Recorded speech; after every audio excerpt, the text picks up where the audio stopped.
আজ ভীষণ মোমো খাইতে ইচ্ছা করতেছিল, তো বাড়িতে বানিয়ে নিয়েছি মোমো।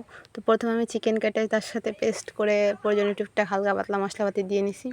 এরপর হচ্ছে একদম পাতলা করে ওটা বেলে নিছি। তারপর হচ্ছে গ্লাইডে গোল গোল করে কেটে নিতেছি, মানে শেপ করে আর কি, প্রায় কুলি পিঠার মতো। কাটার পরে একদম পাতলা, মানে যত পাতলা করবেন তত বেশি ভালো লাগবে, আপনি বেশি পুর করলে একদম ভালো লাগবে না। তো আমি একদম পাতলা করে বেলে নিয়েছি। এরপর হচ্ছে পুর ভরার পালা আর কি। এখন এর মধ্যে সেই মশলা দিয়ে মাখানো চিকেন কিমাটা দিয়ে দেবো পুট হিসেবে আর কি। তো বেশি দিব না, বেশি দিলেও ভালো লাগে না, আমার কাছে মিডিয়ামটাই বেশি ভালো লাগে। তো সুন্দর করে দিয়ে দিব, দিয়ে একটু মোমোর শেপ দিব, মানে ওই যে স্টাইল দেয় না ওইরকম। তো ভাবতেছি কীভাবে স্টাইল দিব। তারপর ভাবলাম কি না, কুলি পিঠার শেপ দিয়ে জাস্ট একটু ভাজ করে দিই, ওইটাই বেস্ট মনে হবে আমার কাছে।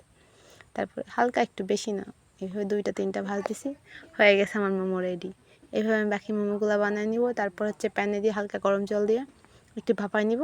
এই যে দিছি প্যানে, এখানে আমি মাংস রান্না করছিলাম অবশ্য। এই যে মোমো রেডি, এখন সস দিয়ে খাওয়ার পালা।